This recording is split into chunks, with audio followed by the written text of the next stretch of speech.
So this is great. I'm delighted to be here with you, Sara.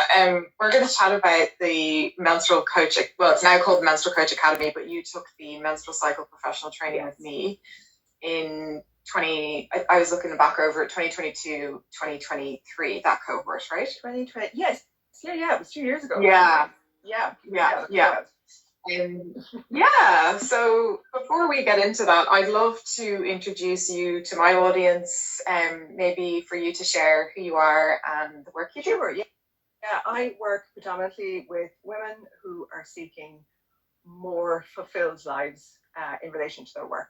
So whether that's getting clear on their purpose or calling at this phase of their life, or whether that is having a better or a different relationship with their work and how they approach work, those are the things that I would help them with to kind of reduce burnout and just have more energy for other things in their life. That work is not the predominant thing. It's one thing, and it's one thing that's done well, and then they've got space for other parts of their lives as well. I also work with values-led organizations too to help them with burnout their staff as well. Amazing. And tell us a little bit more about that, Sara. How do you work with people when you meet someone for the first time? What can they expect in the process with you? Sure. Yeah. So people sometimes say to me, "Well, are you a career guidance person? Is that what you do?" And I think that's a fair question. But I suppose I would look much beyond just the work, what your skills are, and what the market is. I have a much broader sense of that. I'm far more interested in, people say to me, "Will I send you on my CV?" And I'm like, "Well, you can, but I mean, it really doesn't tell me much about who you are from the lens that I take. So I'm far more interested in what do you enjoy, what lights you up, what is exciting to you, and getting clear on all of those pieces. And some of that can translate into paid work, and some of that needs to get met through other ways, because we can't get all of our needs met by work. But it is a huge amount of our day. So how can we at least be doing work that we enjoy, that we feel aligns with our values, and is done in a way that honors, our humanness, our human bodies, that we are not machines. And a lot of the people I work with, and myself included, need constant reminding about that the way that we work now, the way that we operate, it kind of isn't normal. It's a bit weird, and it takes a bit of courage to kind of step back off that and still value who you are, just because you're not on the treadmill that everyone says you should be. Yeah, and go against the grain a bit. It can be kind of scary to do that, And what I love about what you've just shared there, Sara, about your practice and your work is for me as well as someone who works with mentors, is the benefit of working that way for you as the coach and then your clients is that you get to know people very deeply. Yes. And you the relationship is so important, and then you can support them. You're not making as you get to know them, they'll make really good decisions for themselves because of that. That's been I haven't worked with you personally, but I've worked with people who work in a similar way to the way you work, and now I look for mentors who I kind of think, okay, can I work with this person over the long term, as well? Can I keep returning to that? And I know sometimes that can take time, but it's just been for me personally, and in my professional work as well, it's very important for me to have someone who can really get to know me and my work and my clients and all that kind of thing. So I just wanted to say that.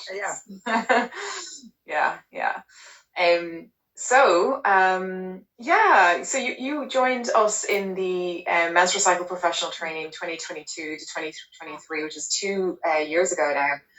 And I'd love to hear a little bit about what your reasoning was to join that. What sparked your interest about that body of work?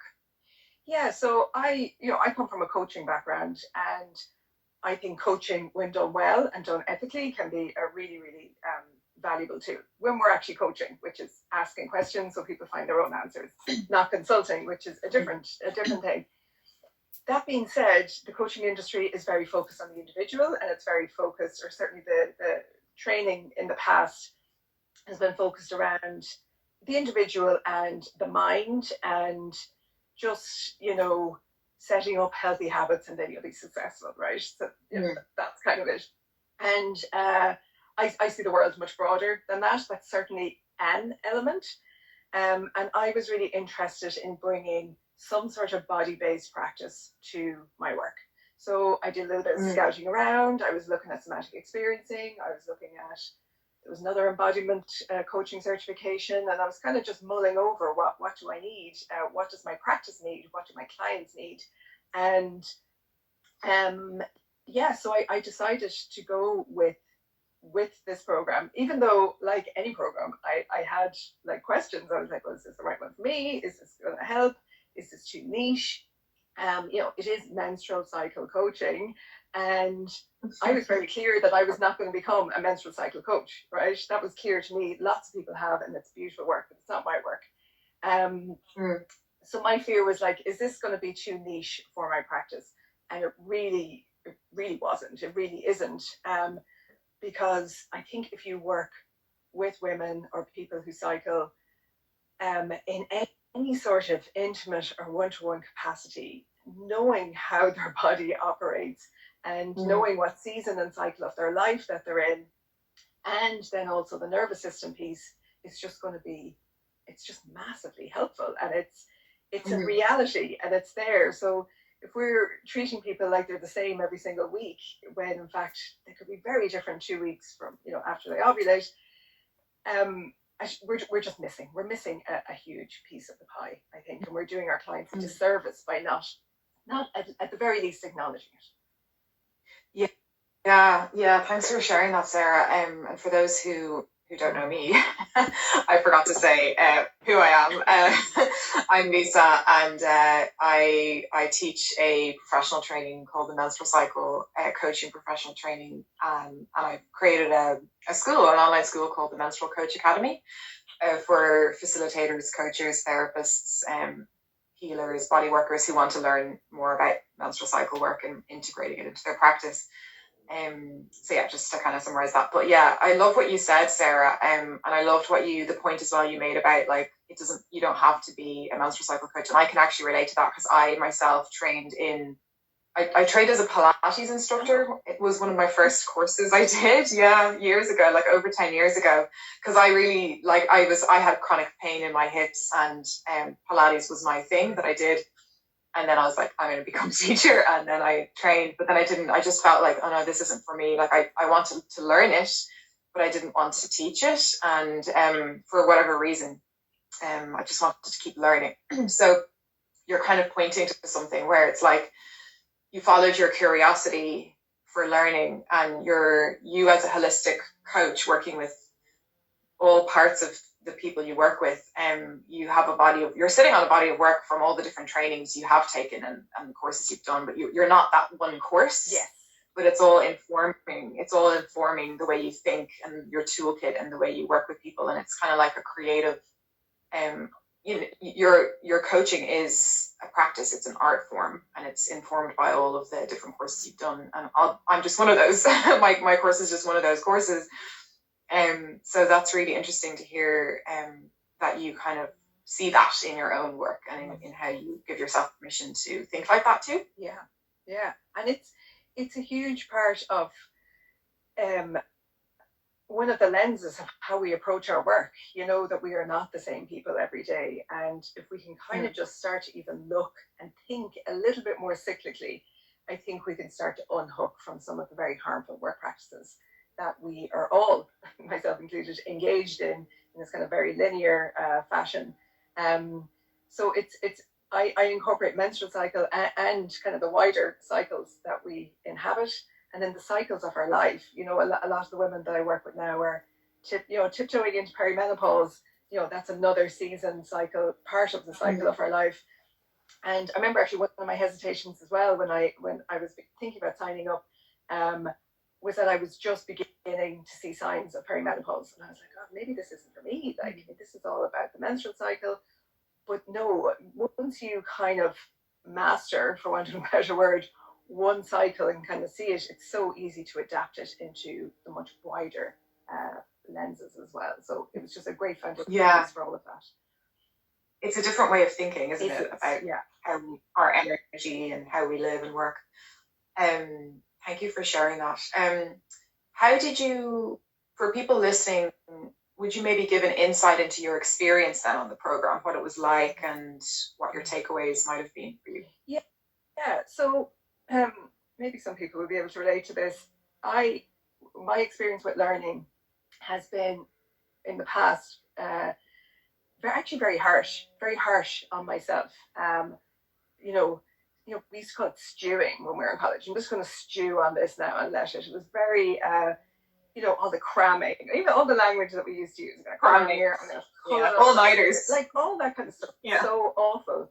And, I did well with education. But what I know now is that I really just performed well to play a good girl story.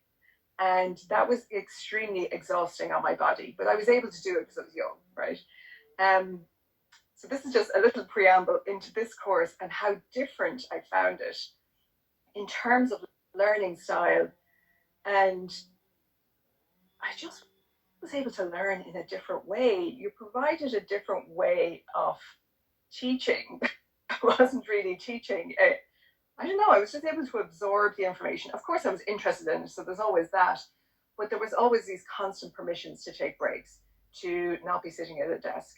To the point where I found it quite confronting initially. I was like, no, I'm here now, I'm doing the course, I'm gonna give it my best, I'm gonna be sitting at my desk. But the lecture days are quite long, and that might be somebody who's looking at the leaflet goes, oh God, I can't sit at lectures for that length of time. But actually, it goes so quickly because there's lots of breaks. There's lots of reminders to be comfortable and so it really, I felt like the learning experience was an applied version of what we were learning. If that's a bit meta, but yeah. So I had an experience of learning that actually shifted my standards of what I will accept in learning going forward. Brilliant. Yeah. I love that for you, Sarah, and I love it for me because I can relate to it as well. Like I love it for all the students who come through the doors and it's you're not the first person to tell that story, and you're right, it is confronting, and I've actually had to support some people through the shift, and the expectations around that. Because it can be a little triggering for some people because it can really send them into thinking they're not doing enough or they're not doing it right or I'm not doing enough or I'm not doing it right. But I want to just name Bell Hooks there because she was a feminist educator, social worker, I think. I'm not really sure exactly what her job title was, but very famous writer, basically. And she has a book called Teaching to Transgress. And I do have a teaching background and I have a lot of experience with different kinds of classrooms. But that book was really helpful for me to kind of like think about teaching in a different way and then apply it to what I was doing. So some sort of name her body of work for that. And also, but yeah, I'm glad that you were like. Oh, go on. It really.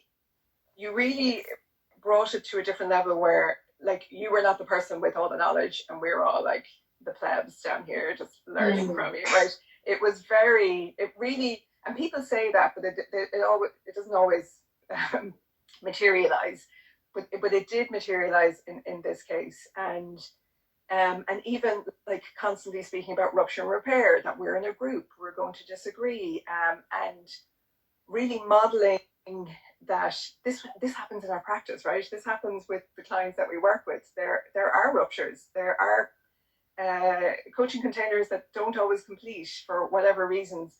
And you modeled all of that during the course, which isn't always like the most pleasant of things, but so necessary because there's no point in going out into the world and having clients and not be able to deal with a difficult conversation. And to model a different way of doing that isn't what I see as the two kind of dominant female ways, which is either avoiding, so just leave, I'm just going to leave, or I'm just going to bitch about them behind their back and talk down their reputation. And you modeled a different way of that, so all of the learning, I learned a lot about the menstrual cycle and the nervous system, but all of the learning within the course could then be applied to my practice. And that's what I'm still reaping the benefits from. Yeah. Amazing, Sarah. I love hearing that. That's like, yeah, I really, really do, because it's so powerful. And like for people listening who are interested or who might have looked at the brochure, we do like in the course we teach on I teach on facilitation and coaching skills from a trauma informed perspective. And what I mean by that is exactly what Sarah's saying, is that what I've come to see as one of the root causes of menstrual cycle disturbance, just to kind of like put a broad term on it, is a lack of access to power, your own power.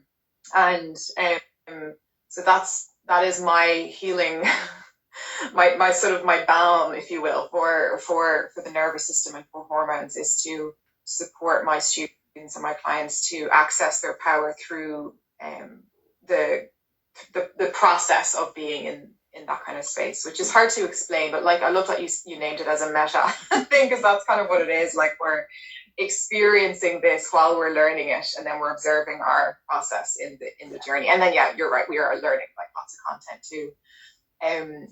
So is there anything else I wanted to ask you, Sarah? I think that's kind of it, really. Like, what would you say to someone who maybe is on the fence or isn't really sure about it, or any kind of like words you might have? I would say if you have a practice, or you're even considering having any sort of practice that involves predominantly women, people with cycles, this is really, really going to help you, because it's going to help the clients, it's going to help you, it's going to help your practice, and it really will help you run your business actually in a different way, where you are not up on a pedestal, and you don't let your clients put you up on a pedestal, and you're always watching that power dynamic and can see it, can notice it, and that kind of stuff. As you mentioned, like all that process work, it's kind of hard to describe, but it really, really pays off in terms of your own energy management and how you run your business and how you run your client work, and not being in fight or flight all the time. That kind of stuff you can't really put a price on. So it's really great for all of that.